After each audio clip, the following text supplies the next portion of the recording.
So, sometimes I get really worked up and I'm really into stuff. I hope you are. But I'm really worked up. And so sometimes I'm just doing this show for me. Sorry. Rachel Nichols will be joining us in studio in 15 minutes. So I'm going to tell you what I would do. It's not a mock draft. I'm not predicting what the teams are going to do. That's not what I'm doing here. I'm telling you, if I'm GM, this is what I do. So there'll probably be trades. Everybody wants to trade down outside of Tennessee. The truth is it's not a great draft. People want to trade down, so there could be 6 trades. I don't think a lot of people want to trade up. So I don't think there's going to be a ton of trades. Everybody keeps telling me, oh, trade. Who wants to trade up? There's not a great enough player here to trade up. And there's about 8 really good players, and all those players will go to teams that need them. So here we go. Let's do our top 15 mock draft. This is who I would draft if I was the GM. Number 1 is Tennessee. You got to get Cam Ward, and it's an easy one. Last year, the Titans quarterbacks combined for 22 touchdowns and 21 picks. It's a winnable division. He fits Brian Callahan's offense. They've got one go-to receiver. I think he'll win games. I think he'll make him a playoff team. Easiest pick on the board, Cam Ward. Number 2, Cleveland. I think they go and get Travis Hunter, the best overall athlete in the draft, and he'll play both sides. Their receiving core is Jerry Jeudy and a whole lot of meh. They also have quarterbacks all filled out. They got Flacco. They're paying Deshaun Watson. They got Kenny Pickett. They've sent the signal they're not getting a quarterback. So I think he's the only player in the draft that can affect both sides of the ball. And in a division with the Ravens, you need to catch up. I think it's the pick. Number 3 may surprise you. I do now think the Giants are going to take Shedeur Sanders. Here's why. I think Jameis Winston and Tommy DeVito, they'll cut him in camp. I think they're going to go Russell for a year. Even Russell's contract's not that punitive. It's all based on how many games he plays and how well he plays. I've changed my mind. I think they're going to go get him. I think he's a star. It's a star town. I think it's a big market. Brian Daboll has proven a history of you can give him kind of average stuff and he'll correct it. I don't think there's a lot to correct. They've seen him personal workout recently. I think they're going to go get Shedeur. I think the Patriots are going to get Abdul Carter, the edge. Last year, the Patriots had the fewest sacks in the league. There'll be plenty of running backs, tight ends, and wide receivers later in the draft. It's Mike Vrabel. Go look at what they did in free agency. A lot of big uglies, a lot of size and movement. Carter's a great athlete. They don't need to rush Drake May's development. They can get him help later in the draft. It's a good tight end and running back draft. You can get that 2nd, 3rd, 4th, 5th round. They get Abdul Carter. Jaguars get Mason Graham. Jags' defensive line's already talented. I think Graham's really underrated. People say his ceiling is low. All I know is when I watched him, he pushed everybody around the field. They had the 2nd worst total defense in the league last year. They've already got Trayvon Walker and Josh Hines-Allen. Add Mason Graham, and don't worry about the D-line for the next 5 years. The Wolverine big kid from Anaheim area in California, I think he goes number 5.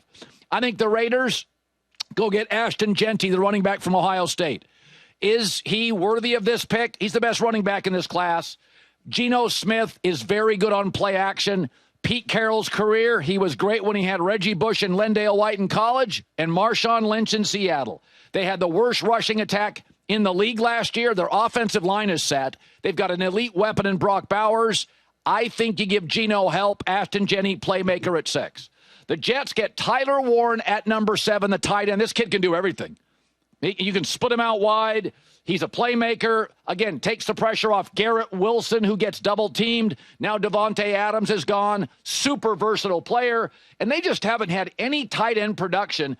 Over the last couple years, they have 6 touchdowns at the tight end position. I watched the USC game. This kid had 17 catches. He is about as viable and has the kind of dexterity. He's a little bit running back, a little tight end. He could throw the football if you wanted. I think the Jets finally go get a big-time tight end. Panthers get T-Mac, wide receiver, Arizona. I like him. He's a little bit of a glider, but they got to get Bryce Young help. This is an organization. This is the year for Bryce Young, who played pretty well last year. Panthers at 8 take him. The wide receiver group in Carolina does not have a true number 1. Again, I know 2 GMs that are cool on him, and I know one that loves him, and it's a GM I respect. So Bryce Young needs more help. This kid's a true number 1. Go get him at 8.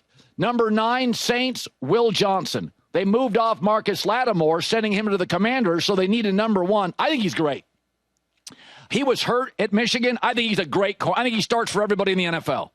At Denver he starts. He's just not as good as Patrick Surtain. I think Will Johnson is an exceptional player. They had the 27th ranked pass defense in the league. They've got to replace Lattimore. I know you're talking about quarterback, but I don't even know what to make of that Derek Carr story, and I think Shedeur is going to be off the board, and it's too high to draft Jackson Dart. Will Johnson, 9 to the Saints. Number 10, Bears go get edge, Jalen Walker. Listen, Montez Sweat from the inside led him last year in sacks. They could have drafted in the number 1 spot an edge last year. He's a Georgia Bulldog who rushes the passer. Great physical specimen. I think you go get him. They keep upgrading in the trenches. The Bears upgraded their O-line this year in free agency. I think they upgrade their D-line at the top of the draft. I like Walker to the Bears at 10. Number 11, Niners, I would go Kelvin Banks. Trent Williams is aging at left tackle. He's 37 years old. And let's be honest, if you're going to spend money on Brock Purdy, then you better protect him. Their O-line is the weakness of that football team, and he's the best player available. I like him better than Will Campbell. I don't know. I watched a lot of Texas football. He was really good in the big games. He mauled people, so I like him. Number 12, Cowboys. Amarian Hampton, running back, North Carolina. I think he's a poor man's Adrian Peterson. Big, strong, just a hard dude to bring down. I mean, look at him run. Look at the legs. Look at the burst. And let's face it, the Cowboys running back room is atrocious. 27th in the NFL. They've already invested draft capital in the O-line. They've already paid CeeDee Lamb and Dak. They need star power, and there's not a good enough wide receiver to draft in this spot. I think this kid is electric. Starter day 1. And again, Dak's better on play action than sitting back in the pocket throwing 40 times a game. Number 13, Dolphins, I'd go Will Campbell, LSU. I think he's pretty good. Not as good as Kelvin Banks. Again, you're investing in Tua. Tua has that injury concern. Go get an offensive lineman. You also lost a very good tackle in Teron Armstead. So let's just do this. Go get it. I know it's not sexy. You're moving up. You tried sexy with Jalen Ramsey and Tyreek Hill. How's that working out for you? Just go to the trenches and get a good left tackle. Number 14, the Colts. This will be the steal of the draft. Armand Membu from Missouri, who tore it up. Offensive lineman. Outside of Quentin Nelson, none of the offensive linemen in Indy played 17 games. People talk about needing a tight end. Loveland's not good enough to draft in this spot. I think this will end up being the steal of the draft. Will Johnson and Armand Membu, physical specimen. And listen, I think your receivers are good enough. You have Jonathan Taylor and Anthony Richardson. You should probably run more than you do pass anyway. He's a mauler. I'd take him. At that spot, he's about as good as player. Last year, the Colts, Chris Ballard waited and got the best pass rusher at like 15th. I think this will be the best player at 14th available, and he'll start day 1. And at 15th, Atlanta, Shamar Stewart, edge rusher, Texas A&M. They don't get to the quarterback. Second fewest sacks in the NFL. If you want to beat Baker Mayfield, you got to rush Baker Mayfield. Put pressure on Baker. And so I think it makes sense. They have used their first-round pick on offense for 4 straight draft picks. So it's time to pay attention to defense. If I was general manager for these teams, I'm not saying this is what they're going to do. This is what I could do. I think the Shedeur Sanders, I looked at New York over and over and over again, and I have come to the conclusion where the best athletes off the board, they've already got a very good defensive line. That's not an area of need. And I think they'll keep Russ for a year. Jameis, Tommy DeVito, you can move off those guys in camp. And I do think there's something to be said about Deion Sanders' son in New York. It feels big. It feels fun. I mean, the Jets don't have the future quarterback, do they? I mean, do they really have the future quarterback? So do the Giants not want to have the future quarterback? I mean, let's be honest about New York. It's a competitive market. So, Jordan, what do you make of it? You know, I'm looking at it. I like it a lot. I would say, so Will Johnson, you made a point about him being hurt. He is viewed as a truly special corner. I love him at New Orleans at 9. I don't buy that New Orleans is going quarterback at 9. Yeah, I don't know. My take is there's too much unknown, and I think somebody's going to move up. Come on, somebody's going to move up before 9 to get Shedeur Sanders. There's too many teams that need a quarterback. Yeah, and I also Tyler Warren at 7 to the Jets. It's interesting because it's a whole new regime. But last year, they really struggled.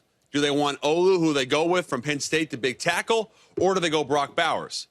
Now they have an opportunity to get another transcendent tight end in Tyler Warren, who is fantastic. Okay, so I didn't do any trades in mind. Yep. Okay, so I do believe if somebody called the New York Giants with Jameis and Russ, if somebody called I said this the other day, if somebody called the Giants and gave you 2 seconds, a third, and a first next year for Shedeur Sanders, I think the Giants would take it because I think they're comfortable with Russ. But I didn't want to put trades in and monkey around with all this stuff. Yeah. And by the way, all of these players start immediately for their teams. I know we have indicated it's not a great draft, but if you're a team and you're bad and you get an instant, young, athletic, inexpensive starter, it does make you a better football team. I had a GM tell me a couple days ago that Ashton Jeanty is being slept on. I said, what do you mean? He's going to be a top 5, top 10 pick.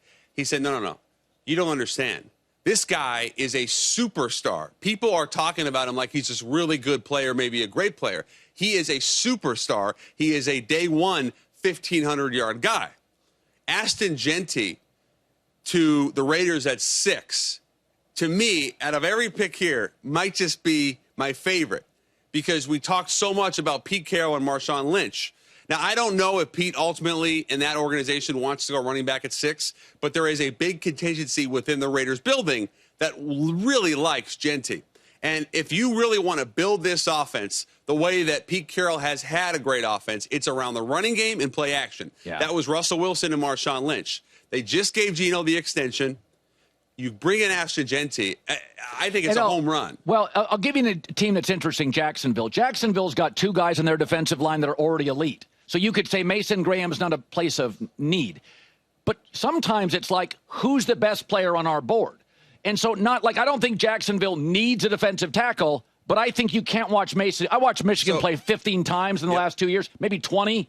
He dominated every guy he played against. Mason Graham is great. He's also very versatile. And if you think about James Gladstone comes from the Rams. Who'd they draft last year? Jared Verse and Braden Fisk. They hit on both. Mason Graham, because of how dominant and versatile he is, you now can pair him with Trayvon Walker and Josh Allen, and now you have a truly dominant defensive line. Now, we don't really know where the Jags are thinking because, A, it's a new regime, and B, they don't do visits. But if you just think about where this organization comes from, both Liam Cohen and James Gladstone come from the Rams. Line matters. Les Snead has built that team around his defensive line. I like that pick a lot. I'm curious, you did something interesting here, too.